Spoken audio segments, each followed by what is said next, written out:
So the law of wages is,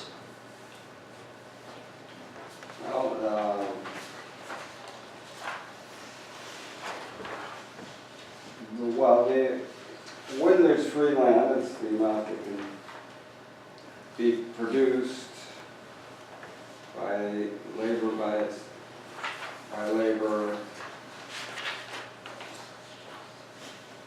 on the most productive free land available for free.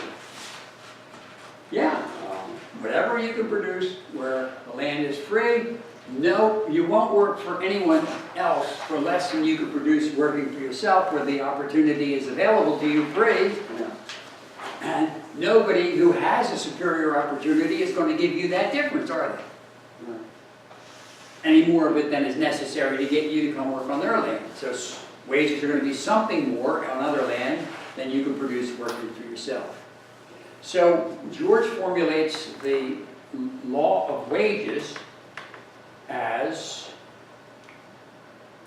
I'm not sure if I have it written down here or not, but I got it pretty well memorized, that wages will be the entire product minus whatever reward is necessary to stimulate the production of capital.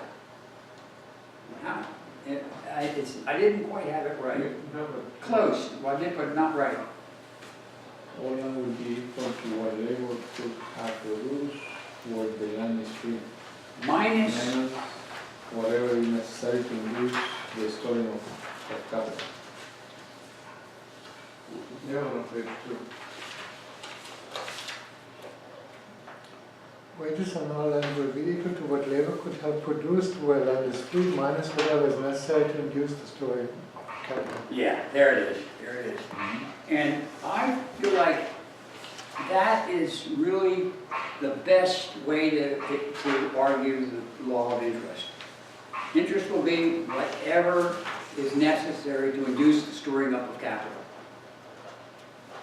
Now it's simple. Now, whether Fred Folderi's given us the Austrian theory of deferred gratification, or Henry George has given us the reproductive forces of nature, it doesn't really matter because we've got it nailed down. Whatever is necessary to induce the storing up of capital is it. That's a simple answer. Anybody can grasp that. And I think it's important to go into Henry George's fructification of theory of value, of interest, to look at things like the saving of time and not having to repeat steps that were originally necessary, and all these sources. But in the end, in the words of Henry George, it's whatever, wages get everything minus what is necessary to induce the storing up of capital. And it's pretty easy to demonstrate that the owners of capital cannot take a part of the product which represents the greater result from the use of capital. And my example is, I lend you $1,000 worth of computer equipment for your accounting business, and I triple the results of your labor. You can keep the books so much more efficiently. So then I say to you, well, I own the capital and you use it, and you have an accounting business. You give me 2/3 of all your income. Not going to happen, is it? Computers are too cheap. But look how powerful they are. So we can see that anywhere we turn. And obviously, interest rates would be very high if the return to capital had to do with how much more you could produce with capital rather than just your bare hands. We know that just intuitively, we know from our own experience.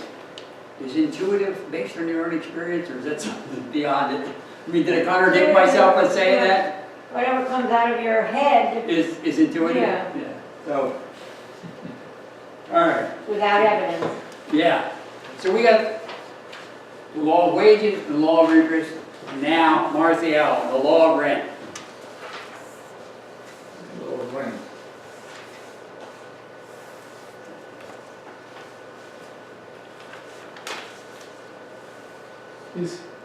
what is left after taking the wages. Wages and interest. Yeah, production minus wages and interest equals rent. I mean, it's so simple, and I guess it would be, always be helpful to show how the greater result that comes about because of the superior land, which is owned over the land that is more potentially productive over the land that is free, the difference is going to be rent. And Ricardo says rent will be the difference between what labor and capital produces on any particular piece of land and what it could have produced where the land is free. Rent. Simple subtraction equation. How you can exemplify this on our society, culture, business today? Well, okay. It's, That's a perfect one. So I guess in order to come up with it, we would want to say, okay, which is a little bit further along, but what about when there's no free land? What happens to wages? back to the minimum. To a minimum. And if they don't pay you enough that you can keep healthy, you get weak, you produce less, what happens to the income of the landowner? Starts to go down too. So they're going to have to pay you, unless they're stupid, and I'm sure some of them are, but in general, they're going to have to pay you whatever it takes to keep you working at maximum efficiency.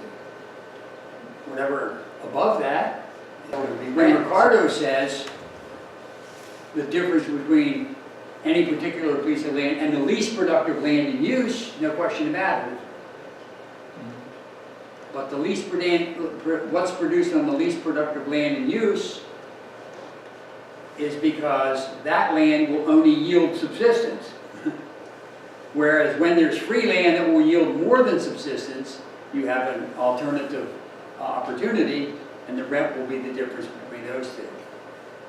And so you can see, I guess, in cities, when they levy taxes on sales and buildings and gross receipts, that they're pushing this point where this least productive land actually in use, they're pushing it further and further into more productive land, aren't they?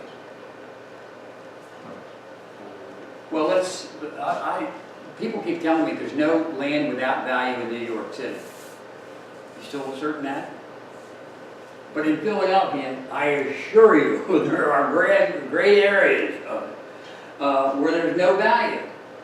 And part of the reason there's no value is because if anybody was to start a business, they would have to pay, I forget how much it isn't quite 5%, but something approaching 5% of everything they pay the workers. And about 2.5% of everything that the building is worth. The sales tax is probably about 6%. So all these things add to the cost of production. So you got wages, interest, and taxes that come off the top, and then there's no rent. And every time they raise taxes, of course, then they got to go to a more productive area just to break even, because those least productive areas are out of the thing, out of the running. So I'm hoping I made my point because I forgot where I was going with this. Yep. They could take it out of rent instead of, they could take it out of rent instead of all these other. They could, yeah. And of course, in those areas, there would be no rent, so there would be no tax. I mean, there would be nothing paid. In those less productive areas, Be somewhere. well, who knows? But if you drove through North Philadelphia, I have a feeling you would see that there are some areas where even a land tax wouldn't be enough initially. Eventually, the development would radiate back in. But, you know, you see a whole city block. There's an old factory that's closed down and houses that are empty and garbage and trash is, you know, accumulated over the decades. Well, And brownfields and, you know, Sure, they're all yeah. polluted and stuff. but you still have roads and you have, Oh, yeah, Access. and the infrastructure's good too. so it's worth something. Well, is it though? But I mean, I mean, it depends on what you're gonna do with it. If you're gonna put a farm in there, maybe, you know, a little neighborhood farm might be enough. if it was safe to grow things on that polluted land, but of course you could take some of the dirt out and bring clean dirt in or something, make a giant flower pot or something out of it.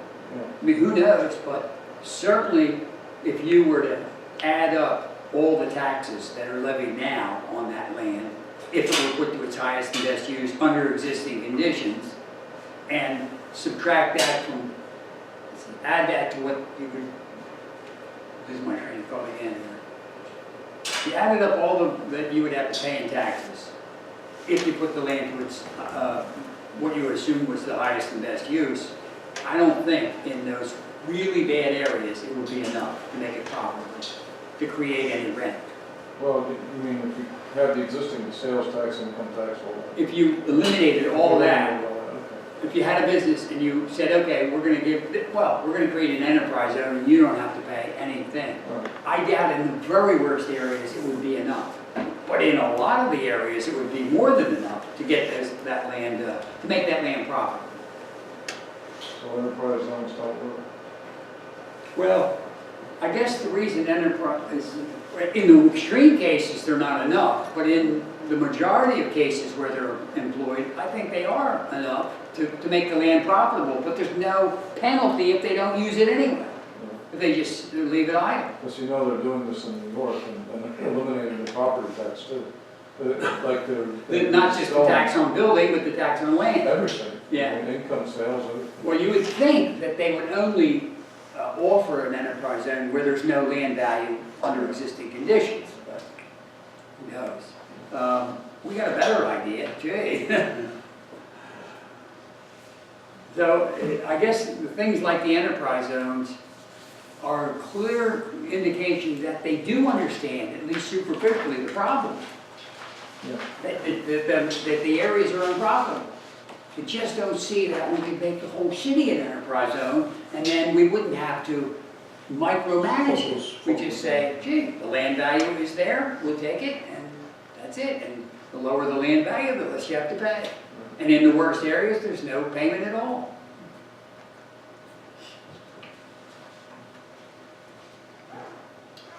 All right.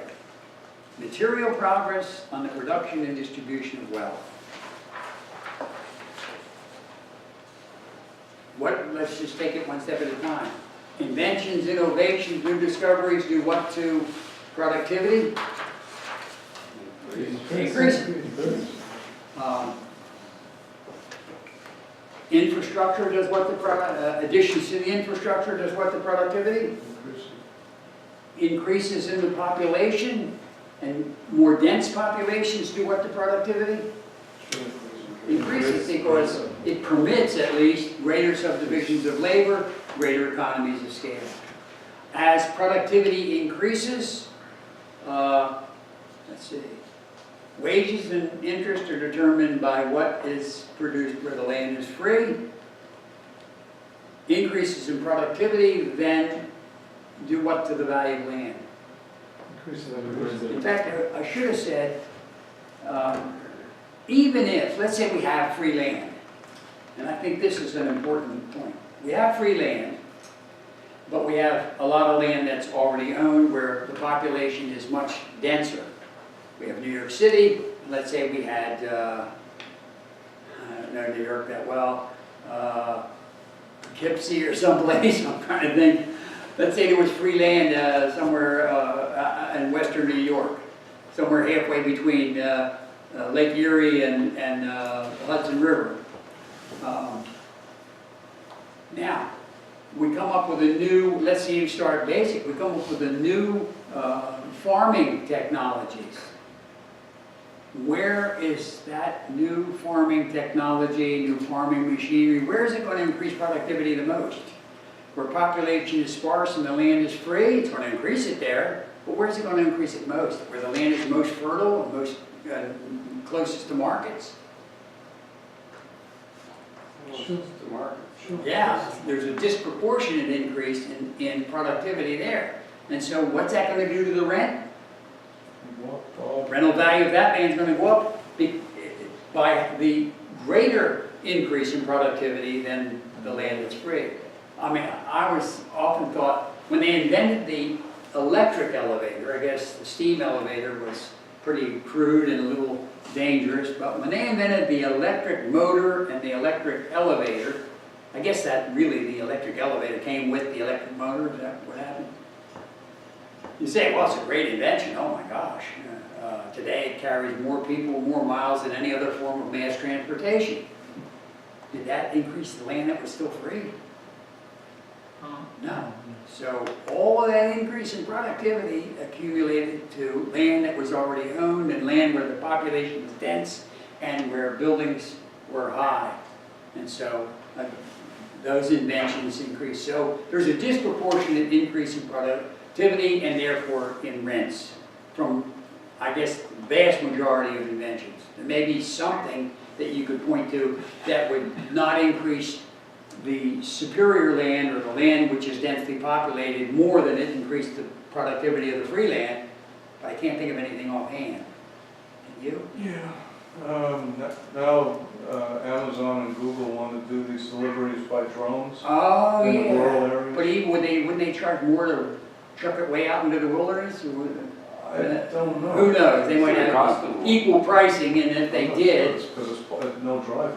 yeah. Yeah. Still have fuel to get it out there. Get some agreement. I got Yeah, But pure but you may deliveries. not be able to deliver by drone. I mean, all I keep thinking is But those you know, drones are it's going harder in rural areas for trucks and stuff to Yeah. travel on, second-rate That's what's roads safe to where do. the drones have no obstacles. Fly to- up. And in fact, this might be a great one, because the drones would have trouble negotiating the streets in New Yeah, York. that's the thing. Without on a farm, yeah, so that would be one thing that, Where at least logically, would increase, more effective in these In big the rural areas. yeah, spaces. would increase productivity in the rural areas more than the densely populated. And there may be other things, but we can see that the vast majority of advances in technology are increasing productivity where population is dense, much more than it is, and that improves. And so in seeing the increase in productivity, what happens to the value of land?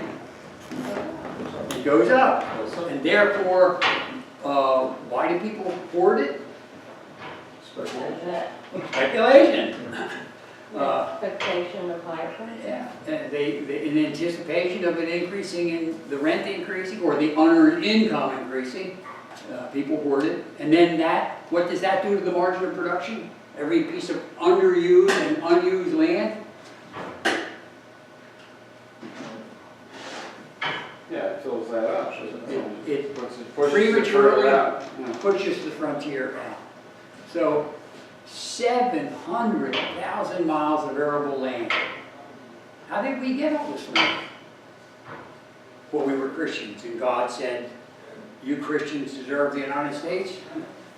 That's your reward for your faith in Christianity or something? First there was 13 colonies, well, not first I guess there was Jamestown, Virginia, a swamp, wasn't it? And then Plymouth and a few other places. and- Roanoke, for Uh, instance. where? Roanoke. Roanoke, was that one of the early settlements? I don't know how I missed that. And you're not even from here, and you knew that, that's good. On my own little place there in Wilmington was 1638, that's pretty early on. Way ahead of Philadelphia, huh? And so on. And then I'm trying to think, 1830, well, right around 1830, we got, no, it was after that, it was toward the end of the 30s, wasn't it, that we got Texas. Oh, the Louisiana Purchase? No, That- I'm thinking of when the When we Texans annexed, seceded to Oh. Mexico, Yeah. and then they promised they wouldn't join the United States, part of the treaty, and they turned right around and joined the United States. And I heard a documentary one time that said, well, the people in Washington were instigating that secession. They were part of the plot to secede. You know why they seceded from Mexico? Well, I think, if I'm on the right track with what I think when they had sufficient American population, they couldn't hold it anymore. Well, The that, concentration of Americans is like, Israel going to the West Bank and putting colonies in, yeah. and once they have enough, Then they said, we're an English-speaking culture, not a Hispanic Yes. culture. Well, because of the yeah, concentration of Americans that makes sense. settlers. Yeah, that And makes, then it became impossible for it to remain with Mexico. that makes perfect sense. The historians say that the Mexican government outlawed slavery. So that would be First too. they gave them free land and deferred taxes to settle it so they could get rid of the Indians. And then somehow the Mexican Constitution outlawed slavery when they said, well, and apparently a lot of the people who had lost their plantations in the Panic of 1837, somewhere prior to that, they went to Texas and got the free land and deferred taxes, took their slaves with them, and started over. But when Mexico outlawed slavery, that's when they said, whoa, you can't do that. But I suspect what you're saying works hand in hand with what happened. The culture, the whole momentum, the fact that there were more English-speaking people there than there were Spanish-speaking people, that they displaced the Indians, and so on. And then, apparently, they said if we don't steal the rest of Mexico, the best part, I think originally they might have been considering taking it all, somebody else will. So Horace Greeley says, manifest destiny. So they conquered Mexico and they decided, well, we don't want, there's too many people down there to bother with. It might become a problem. Is that what you're understanding? Something like that. Yeah. So that's 1846, 40 to 48. And so, I forgot one major thing, didn't I? What did I forget? Yeah. Well, no, I mean before Louisiana purchase. 1830s, The Louisiana. Louisiana, we doubled the size of the country. And that was some of the best land in the world. That was so weird. And again, we paid Napoleon a few $1 million to shut up and relinquish his claim to it. Never mind the people who were living there. Well, they weren't Christians, so they didn't really count. Well, Napoleon was in need of money because he Yeah. was fighting the English. And the English banks apparently financed the damn deal, which is so bizarre because Napoleon was at war with England. Yeah. I don't know. All these bankers will do anything. They've proven that, haven't they, in the last 5 years? So we end up, and of course, the same thing with Russia. They needed some money, and even in the midst of the Civil War, they're negotiating the purchase of Alaska. And then Hawaii, they stole it again. Corporations, corporate planters, I guess you call them, they basically stole Hawaii. And how did we get the Philippines? Well, we got the Philippines, we didn't want it, we gave them their freedom, but we got Puerto Rico. And we got Cuba, not exactly legit, but we still had it, and the United States still ran it, didn't they? And how did they do that? I don't know that history. I bet you know. The battleship Maine blew up from inside, and they blamed it on the Spanish. And the Spanish said, we're sorry, we didn't do it, but if you think we did, we'll buy you a new battleship. Oh, no. And they declared war on Spain, and they took the Philippines, because they'd always wanted to be a Pacific power, and then they took Cuba and Puerto Rico. And the only reason that they didn't claim Cuba, somebody must know this, was because they had already recognized the secessionists in Cuba as an independent country. So they couldn't do it, but they still, the embassy ran the country, I guess, like they did in Iraq or something for a while. So we ended up with 700,000 miles of arable land. I think it's about 3 or 4 million acres, square miles of land mass, but then there's mountains and deserts and all that other, but So we end up with twice the density of population of France, 5 times, I think, United Kingdom is 2,700 people per square mile, and we're at 460. All due to what? Why is there no free land and yet such a sparse population? Hoarding, it's land speculation, yeah. So, no doubt, and can you blame people for speculating in land? No, I mean, man seeks to satisfy his desires with the least exertion. If there was a better investment for them, that'd be another story, but not, maybe not. Although, I've often thought, I wish I had some numbers, that a lot of land speculation is probably like going to Atlantic City. Some people get really filthy rich, especially those with insider information. They're going to build a sports stadium, they're going to build a convention center, they're going to put a highway through here. But if you just looked at the appreciation of land, of all land, it probably wouldn't be that good. It just keeps up with inflation. We know Atlantic City, or Las Vegas, is the worst investment in the world, isn't it? Why do so many people go there? Because some people get rich. And I think that's probably the case with land speculation, that some people get filthy rich. What do you suppose that guy, well, I forgot where we are, that guy on 28th and Park Avenue, all those years he held that land, and then, man, I mean, we know the number, don't we? I mean, you know the number. Well, I know when it was a parking lot, they paid 1/10 the property tax of the building next door. 1/10. Yeah, And it was 30,000 or something a year, something like that, wasn't it? it was great. Very little. And they probably took in a lot more than that, parking the cars, even after they paid the attendant and whatever else.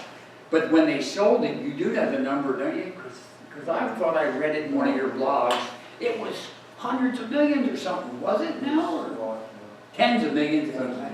Bizarre. So I assume he would be one of the people who did make out. But on the other hand, how long do you think that place was empty? When did they tear the building down? Probably. 30 years, 50 years? Must have been more than 50 years, had to be more than 50. But he was getting imputed income from the parking lot. Well, he was paying his taxes, Yeah. and we don't know, I mean, maybe we know, but I don't know how much more than the taxes, more than his expenses was accumulating. But if it was 100 years, let's say, maybe if you add it all up, maybe he didn't make all that much money. But I would Wow. find that, I would think that he was one of the ones who really did make out, in spite of all those years that he waited. I mean, you're talking about the very valuable urban land all through New York Yeah. City and the boroughs and all. Any of that, you know, if anybody was able to maintain ownership of any of it, they stand to do very well, even though they had to pay taxes. But if you take vast areas of land outside of the urban area and just hold it, you're not going to make money on it as you go along because you're not parking cars in, you know, in Manhattan. Well, But you're not paying much in taxes, taxes yeah. anyway. and Maybe nothing in taxes well, yeah, some states give an until some highway comes through. Yeah, some states, probably more than a few, give an agricultural exemption to property taxes. Yeah, So, yeah. oh, you're farming? Well, we need farming, we need food. No tax. Delaware, no tax. I'm no sure, farming. in lots of places. You have to sell $100 a year worth of food, and the DuPont family and all their cousins and so on, they grow wheat, and then they trade it, and then they feed it to the wild birds, and they sell it I sell you $100 worth of wheat, you sell me $100 worth of corn, we feed the birds with it, and we're farmers. And now I got a 100-acre or 200-acre front yard and another 100 in the back of my mansion, and we pay no taxes on the land, just on the building and the little bit of land under the building. I mean, one thing is clear, is that the city is certainly not getting that money. Yeah. It's going into private hands. You know, I just found out recently that this 157 and 57th Street, the top penthouse, where they had this big tax deduction, you know, I just watched the Bill Moyer show, they did something. I saw that, you must have sent it to me. Yeah, and so, you know, Liz Kruger did some investigation now. She found that they're paying $20,000 a year in property tax for this $95 million penthouse. But what it really would be without the abatement is $195 million. $95 million. That's That's the cost, To that's the build cost. Or one That's it, that's One the cost. unit. One Yeah. unit. One apartment, yeah. Beyond, I mean, I can't Yeah, hardly but- imagine but- 1 million, let alone 190, Just 95. or 95, Yeah, but it's capitalized rent, right? I mean, it's the rent that's not going to the city, so instead it goes It's into not the being, parks. yeah, the unearned income is capitalized. So she said that if the tax abatement wasn't there, the property tax would be $230,000 a year. But, That's, More it's a than li- I'm thinking it's a little more complicated in the actual conclusion, because the tax that they would pay if there wasn't a tax abatement would be on the building. It would be on the land included. Well, It wouldn't have the abatement. they don't get a tax, unless New York's different, they don't get a tax in most cities, an abatement on the land in most cities, but the assessment is on what the land was assessed at long before they got the tax abatement. So in other words, the assessor comes along and he says, well, if you were to build a high-rise and it paid, let's say, 5% of the value every year, whatever, what did you say was the, was the tax would have been on that place? It would have been $230,000. On the unit? For one unit? One unit. Okay, so every unit pays $230,000 a year. Not every unit, Well, but the penthouse. Well, all right, let's just, let me finish this roller. Every unit pays the hundreds of thousands a year. Okay, if they did, what would the land be worth? See what I'm getting at? Much less, because you're paying all that money on the building tax. Now we eliminate the building tax, what we know is the land value would skyrocket. But the assessment after they give the tax abatement is on the old assessment for the land. right. So They gotta, it's a scam. Well, actually, these abatements were for 5 buildings, and this was one of them. So that was one of the preconditions the developers put to build the building. If they get a tax abatement. Yeah, Yeah, like we needed an incentive for those kinds of buildings, right?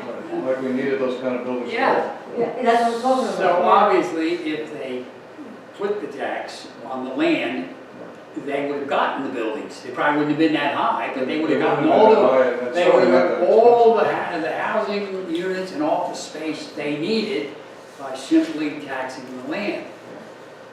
well, they make it higher now. Why not higher? Well, it might be as high, but the penthouse might go for $45 million instead of $95 million. Because you'd be paying, the person who bought it would also have to pay the property tax. Property tax, So yeah. they would offset the price. But making Yeah. a higher building would be more efficient, no? Or productive. Say again now? Building a higher building will be more efficient for my, Up to a point. for the use of the land. Well, we don't know, but I think Maybe not it's that. likely, because I hear people say, well, overdevelopment is caused by this, that, and the other thing. And I don't buy it. If you just keep adding stories and it keeps getting more and more expensive to add another story, and of course, you have to think of it like putting a story under and jacking the others up, because that's where the greater expense is.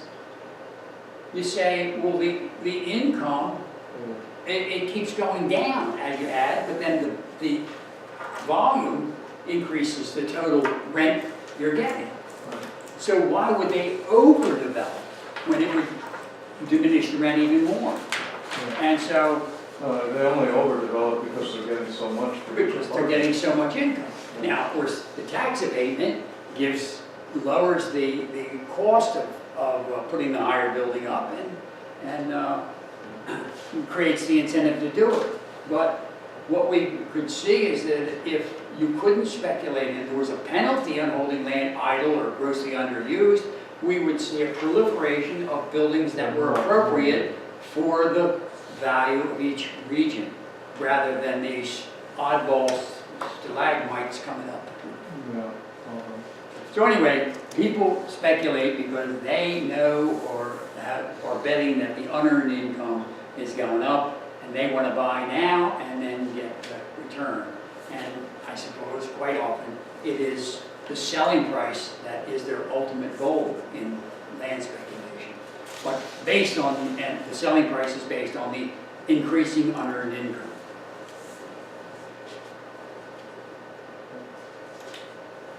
Okay. So depressions and recessions.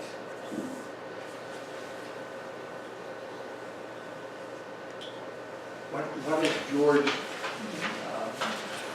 how would George explain the recessions and depressions?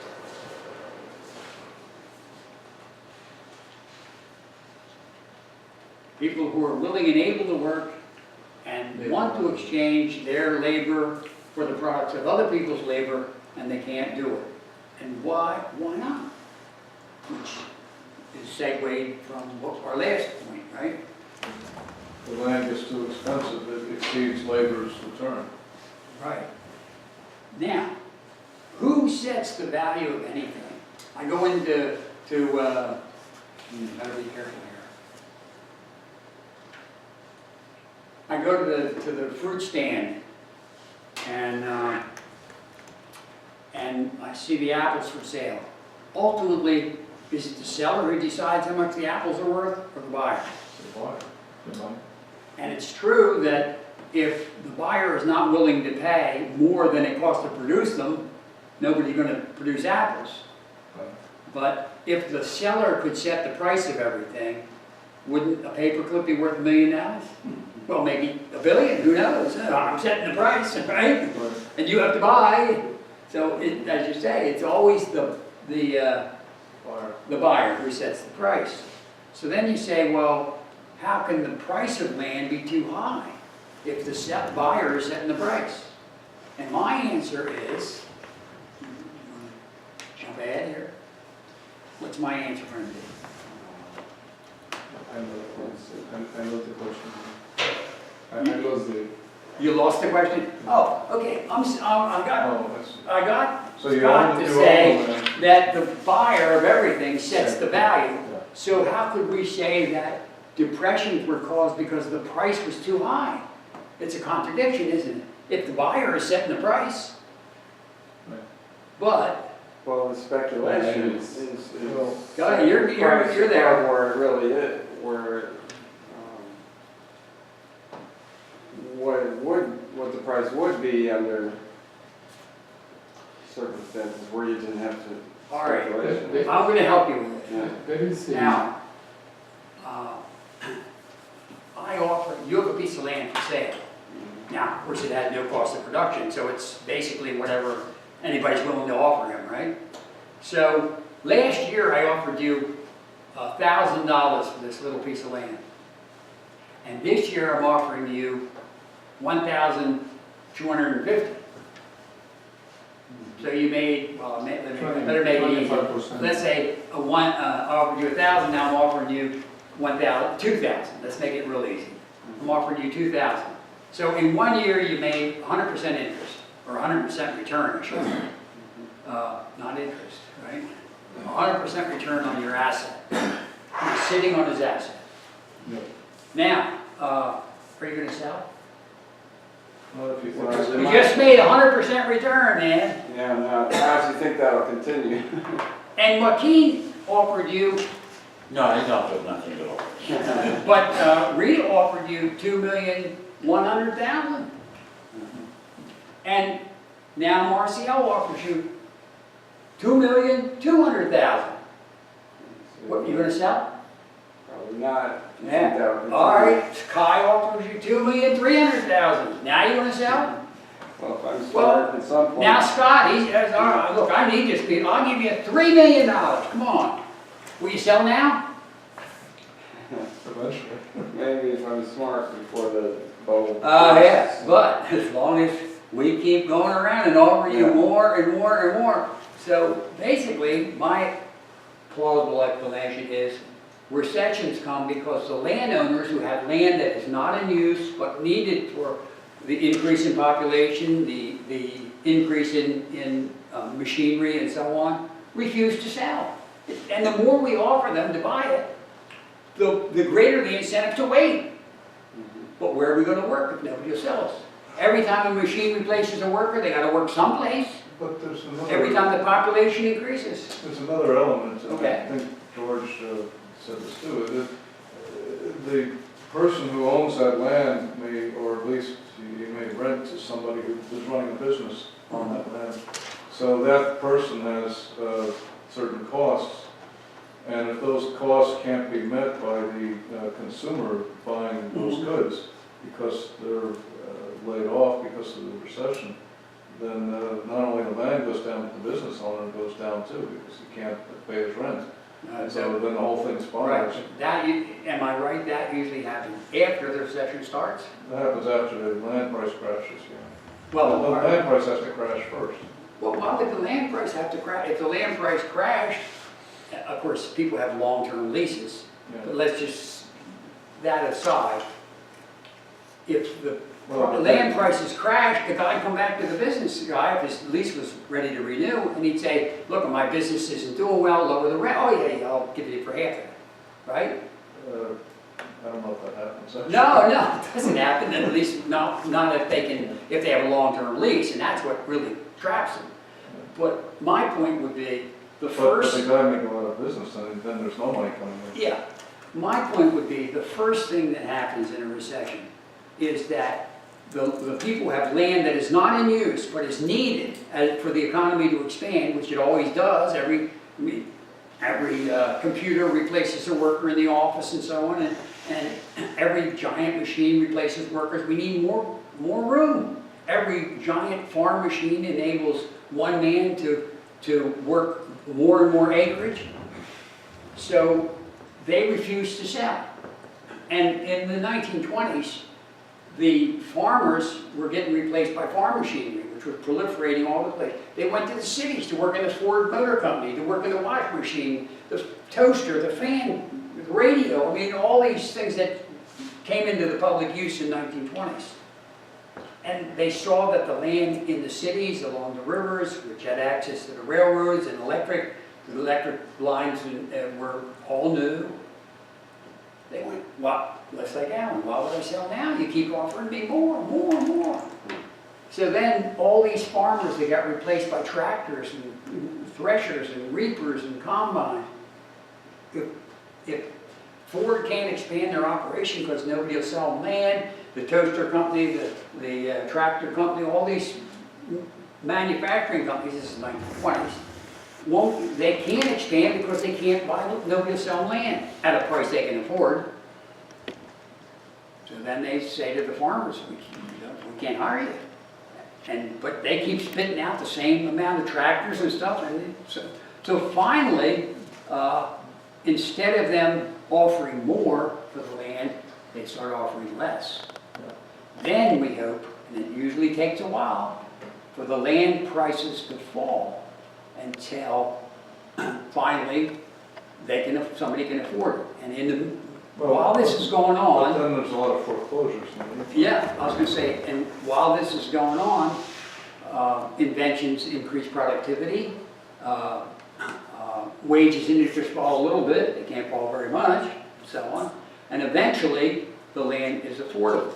Now, at the conference 2 years ago, we were talking about this because just what you said, land prices in 1920s and in 2006 fell before the recession was officially on and unemployment shot up. They peaked in 2006 on the bottom of the recession, 2008, 2009. Right. And what I can only conclude is that the banks withheld credit Yeah, in that's what- 2006. Now, exactly why they withheld credit, given, as everybody says, they're lending money they don't have. Yeah, but they're getting money back from mortgages, which they're not getting anymore after the land starts to crash. Because now people are defaulting on on their loans to the But bank. that, I believe, one happened before the other. From RCL is From not as heavy. 2006 to 2009, that's when the bank stopped getting. Right, but did they withdraw credit before the land crashed or after the land crashed? I think afterwards. I think they withdrew the credit before. And what I'm not clear on is exactly why they got scared and withdrew credit. But it's easy to see. It could be before, if the land price keeps going up, they must be extending credit. Well, That's how it goes up in the first but- place, right? Yeah, but if they're extending credit, why would the land crash? Why would the price crash if they keep extending credit? And remember, the lower interest rates, Because people are not able to pay back the and loan. why wouldn't they be able to pay it back?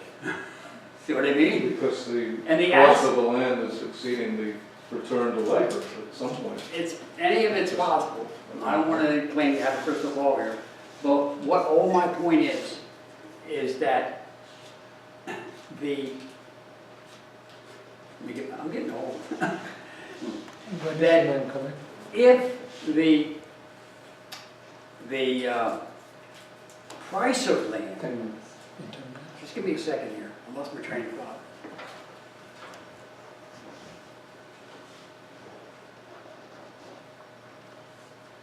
That if the price of land fell enough to where labor and capital could afford it, there would be no recession. Right. It takes a couple of years. Why? Why would it though?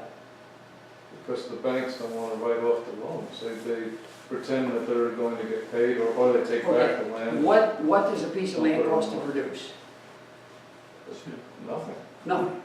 So the banks, or not the banks, the landowners could give it away, couldn't they? For free. Any unused land could be given away for free, and if it was, could there be unemployment? Well, except if you're a landowner, you probably owe money to the bank. You don't want to give it away because you are dreaming, do recessions last forever? No, you don't want to. But the banks withdraw credit and the price of land therefore falls because people don't have the credit and they can't offer to buy it at high prices because they don't have financing. So they offer less and less and less, and that's what makes the price go down. And all I'm saying is, whatever the cause of this withdrawal of credit, if the prices just kept going down until somebody bought it or took it for free, the recession would be over as soon as it starts. But landowners do not do that. They don't give it away for free. They don't sell it to the highest bidder even if it's 50 cents. And neither do They banks. wait, and the banks who take it as collateral for unpaid, take it as the collateral, foreclose on it. They don't give it away to the highest, well, sometimes they do, but mostly they don't. They say, well, look, if we can't sell it at what we think is a good price, we'll wait until the recession's over. And the longer they hold back, the longer the recession goes on. And today, we have 0.3% more of the American people working than we had in 2010, which was the worst month, the beginning of 2010, the worst month of the recession in terms of unemployment. And we've only got 0.3% more people working, and the recession has now been over for 4 years. Right? Well, depending on how you define recession. They define it as any time the economy doesn't expand for 2 quarters. 6 months or Yeah, 2 quarters. 2 quarters, 6 months? Yeah, Right. 6 months. See, so, well, by that definition, sure, but I wouldn't call 0.3% increase in the percentage of the American people working exactly the end of a recession. And there's the numbers, they're right on the Bureau of Labor Statistics. But I think since 2010, the population of the United States has increased by 10 million people. And I contend, what's our birth rate? 2.1, 2.2. Yeah, I mean, I shouldn't say what's the birth rate. The growth I should rate. say, how much is the population increasing from, I don't want to say native born, but I guess that's the term, isn't it? It isn't increasing. Our birth rate is constant, isn't it? Yeah, it's pretty. Now, people might be living a little longer, and that would contribute to the increase in population. But most of it, I believe, is from immigrant workers, legal immigrant workers who are taken to highly skilled jobs because they work cheap. And they say, well, no Americans have the skill. Well, they could learn it, couldn't they? So, there it goes. Yes. So who knows? Now, it's funny because I was rereading George, and he says, and after a recession, labor and capital never gain what they had before completely. You know, it gets better, but it never goes back to quite what it was. And all these years, you know, through three or four recessions since I got interested in Emory George, I didn't see that, but I see it now. The recession's over, or at least categorically. The statisticians say it's over, but wages are not back to what they were. So maybe he had some insights 130 years ago that were just observed. I have this chart from the Federal Reserve that shows all the recessions from from World War II, actually. Mm-hmm. And when you get up to about 1980, every recession from 1980 to today is longer and deeper than the previous one. The other one that I'm And, pretty, and this one we're in is the longest and deepest. since the Depression, right? Well, they don't go back that far, but if you go backwards toward 1980, they were much shallower. Like we had two, like 1981, 1982. 'cause they I were short. got interested in Emory George in 1969, so I remember, but not so well, but I remember the one in 91, but looking back, I still can't remember how long it lasted. Do you remember that? Couple of years, a year. A couple of years or something, it wasn't that No, it long, wasn't. not like 5 years. No, nothing like this. It's And huge. depending on how you define it, we're still in recession, aren't we? Yeah. By our definition, unemployment. All right, and of course we all know that the three things that reestablish it is wages and interest fall, technology advances, productivity increases, and finally, you know what I'm saying? The price of land goes down. And we, at least the recessions that I remember, all three of those things happened. In the 70s, I remember there was a recession, and it seemed like the price of land didn't really go down that much, but we had massive inflation. And so if the dollars had been adjusted for inflation, land prices must have gone down. And so, should we stop and eat, or you want to Yeah, keep going? let's continue. Okay. Now, what is the effect of, when you have the price of land, we know that the land is limited, right? So Yes. And you end having a control market on the price of land. Yeah. And in this case, on our situation, it looks like the banks are the ones who control the price, not the buyers. Well, they certainly have the veto power, don't they? And they certainly, we back up. They are the optimum landlord, no? Absolutely.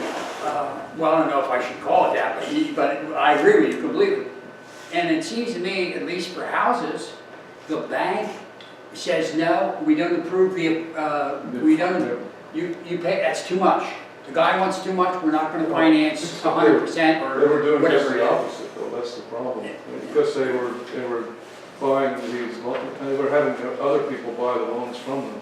So Yeah. they were just doing paperwork, Yeah. and then they were selling off the loans. So what they did actually, and Bill Black talks about this, they basically hired appraisers who would over-appraise the value of the property. So they could So they make a bigger loan. bigger loan Sell a bigger loan. and get a bigger commission. And get a bigger commission, yeah. And then they would sell them because they knew people And they were didn't stupid care. enough to buy them and wouldn't know that they were overvalued. So they But got I often, in these years, thought, this is true, this was outrageous, but did this one set of investors losing and another set of investors scamming them, did that cause the recession? Or did the recession simply manifest because people would not sell land for the highest bid at any given moment? Right. I think it comes down to that, even though you can understand the psychology. I think that